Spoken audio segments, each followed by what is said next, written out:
যদি কোনো ফল থাকে যে যারা যারা এর মধ্যে ইনভলভ ছিল অবশ্যই তাদেরকে সেই শাস্তি দেওয়া হবে আমি মনে করি। আজকে আপনার এই বছর নতুন রাগও হয়েছে, খুবই সুন্দর আয়োজন আমার কাছে মনে হয়েছে। হ্যাঁ, ছোট পরিসরে কিন্তু চেষ্টা করেছে যে সুন্দর আয়োজন করার জন্য, গুণীজনদেরকে সম্মানিত করার জন্য, পুরস্কৃত করার জন্য। আমি মনে করি বিশেষ করে এই আয়োজক বোধহয় আরও আছে, তবে তাহমিনাকে আমি বেশি করে চিনি, কেন ওর সঙ্গে সবসময় আমার কথাবার্তা হয়েছে। ওই আমাকে ইনভাইট করেছে, অনুরোধ করছে আসার জন্য। তা আমার এসে খুব ভালো লেগেছে। আমি মনে করি আপনার এই ছোট্ট পরিসরে আমার মনে হয় যেভাবে করেছে আরো ভবিষ্যতে আরো ভালো করবে, আরো বড় পরিসরে করবে আর কি। এই সম্মানটা যেন আপনার এখানে ক্ষান্ত না হয়। গ্লোবাল স্টার অ্যাওয়ার্ডকে বলবো যে ভবিষ্যতেও যেন এভাবে গুণীজনদেরকে সম্মানিত করা হয়। পুরস্কার পেতে এবং পুরস্কার দিতে কেমন লাগে? অবশ্যই পেলে তো ভালোই লাগে, পুরস্কার পেলে তো সবাই ভালো লাগে, আবার দিতেও ভালো লাগে যে আমি একজনকে সম্মান করছি, সম্মানিত করছি। দুটাই, পেলেও ভালো লাগে, দিতেও ভালো লাগে। আপু যদি একটু রিসেন্ট জানতে চাই যে কিছুদিন আগে আপনাদের একজন সদস্য অঞ্জনা ছেড়ে চলে গেছে, তারপর কোভিডটা চলে গেছে, তাদের সাথে কাটানো স্মৃতিটা বা অঞ্জনা আপুকে নিয়ে তো অনেক কথাবার্তা হচ্ছে, আপনি সেটা সবকিছু জানেন। প্রথম কথা বলবো যে অঞ্জনাদির মৃত্যুটা আসলেই মেনে নিতে পারি না, সত্যি কথা বলি, এটা কথার কথা না যে উনি মরতে তো হবেই। যখন পৃথিবীতে এসেছি সবাইকে আমাদের যেতে হবে, তবে অঞ্জনাদির ব্যাপারটা মনে হয়েছে যেন ব্যাপারটা আসলে আমি কি বলবো, ভাষা দিয়ে কথা দিয়ে আমি বোঝাতে পারবো না।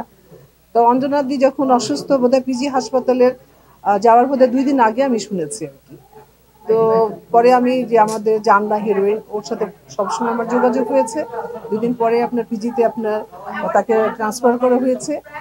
তারপর তারপর তো আপনারা সবাই জানেন যে চলে গেলেন। আমি সঙ্গে সঙ্গে রাত্রেবেলায় কিন্তু আমি পিজিতে গেছি, এটা মানতেই পারি নাই, ভাবতেও পারি নাই যে অঞ্জনাদি এত প্রাণচঞ্চল একটা শিশু সুলভ একটা মানুষ এত তাড়াতাড়ি মনে করেন ছেড়ে চলে গেল।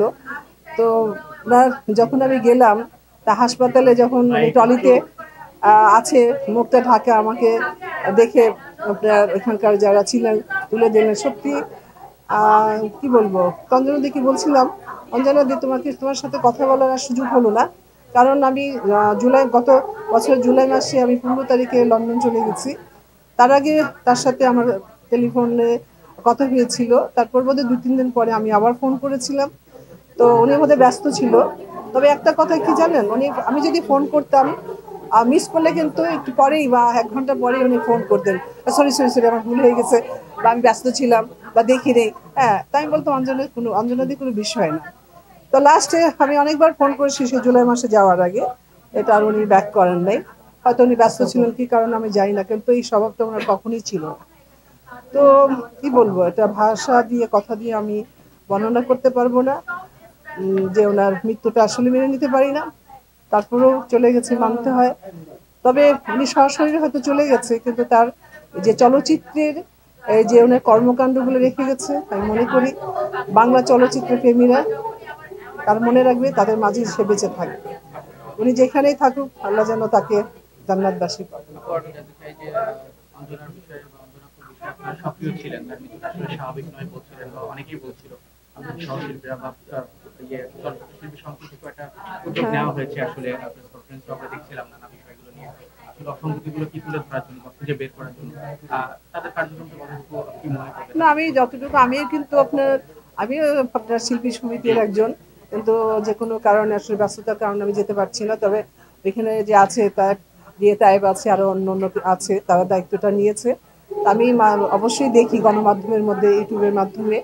তাই মনে করি ওরা যেটা করছে আপনার অঞ্জনাদির ব্যাপারে, যে অনেকেই কিন্তু বলা বলি করছে এটা অস্বাভাবিক মৃত্যু বা এটা এটা বা তার সাথে যারা জড়িত ছিল অনেক ঘনিষ্ঠভাবে, তাদেরকেও তারা অনেক ভালো মতো জানতো, চিনতো।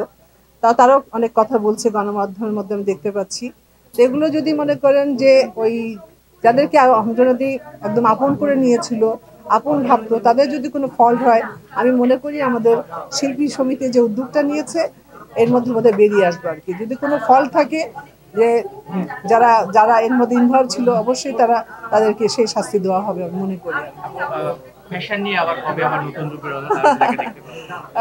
ফ্যাশন নিয়ে আমি 20 তারিখ আমি আবার প্রথমে বলি, আমি গত বছর জুলাই মাসে বিদেশে গিয়েছিলাম। তা আমি আসছি হলো ডিসেম্বরের 1 তারিখে, যার জন্য আসলে আমার গণমাধ্যমের মধ্যে মাঝে মাঝে আপনাদের সাথে দেখা হয় বা আমি কিছু কাজ করি। আহ, তো এটা করা হয় না, কারণ বিদেশে গেলে কিন্তু অনেকে কিন্তু শুট করে, আমরা রিল বানাই, কিন্তু আমার সেই সুযোগটা হয় না বা আমি একা একা পারি না আর কি মানে কোর্ট কাজ করতে। তা আমি আবার 20 তারিখ থেকে শুরু করছি কিছু কিছু কাজ। তা আবার মনে হয় যে কিছু কাজ করব আমার গণমাধ্যমের মধ্যে, সবাই আপনারা দেখতে পাবেন। আর আমার ভালো লাগে আসলে হলো কি, আমি চলচ্চিত্রের মানুষ, এখন তো ওভাবে চলচ্চিত্র হয় না। তো এখন তো যে ট্রেডটা বেরিয়েছে, আপনার আমাদের গণমাধ্যমটা অনেক প্রখর। তা আমরা ফেসবুকে, পেজে বা অনলাইনে অনেক, ইউটিউবে আমাদের যে মানে কর্মকাণ্ডগুলো বা ফটোশ্যুটগুলো দেখাতে পারি। তা আমি চাই যে আমি জনগণের মাঝে ছিলাম, জনগণের জন্যই কিন্তু আজকে আমি রুজিনা। আপনারা তো এই প্রজন্মের হয়তো এখানে আগেকার লোক আছেন যারা সাংবাদিক ভাই বোনেরা, এরাও কিন্তু মনে করেন আমাদের একটা অঙ্গ আর কি, যে তাদেরও কিন্তু আমরা একটা অঙ্গ, তারাও কিন্তু আমাদের একটা অঙ্গ। তো সব মিলিয়ে কিন্তু আমি মনে করেন যে চাই যে জনগণের মাঝেই, আপনাদের মাঝেই বেঁচে থাকতে আর কি, তো যতক্ষণ চাই। সর্বশেষ ভালোবাসা দিবসে রোজিনা নতুন মুখে বা নতুন কিছু নিয়ে আসবে। আর চেষ্টা করবো অবশ্যই, আমি 20 তারিখে কিছু শুট করছি। তা ভালোবাসা দিবসের জন্য রইল অনেক অনেক শুভেচ্ছা। তবে ভালোবাসাটা একদিনের জন্য নয়, প্রতিদিন প্রতিক্ষণের জন্য ভালোবাসা। তবে আমরা একটা দিনক্ষণ মেনে নিয়েছি, সেই দিনটা আমরা হয়তো ওভাবেই প্রকাশ করি। তবে সেদিনটার জন্য রইল সবার প্রতি অনেক অনেক শুভেচ্ছা, ভালোবাসা প্রতিদিনের, প্রতিক্ষণের, প্রতি সময়ে। ভালোবাসা কখনো দিনক্ষণ মানে না, ঠাটা পড়া রোদের মধ্যে ভালোবাসা করা যায় আর কি। এই কথাটা বলেছিল আমাদের ফারুক ভাই। হ্যাঁ, এটা বলি আমাদের আগে তো পত্র পত্রিকা ছিল, চিত্রালী বোধহয় যা ওনার জার্নালিস্টে প্রশ্ন করেছেন, তখন আমাদের হিরোইনদের একটা প্রশ্ন করেছিল, আপনাদের প্রেমের ভাবটা কখন জাগে।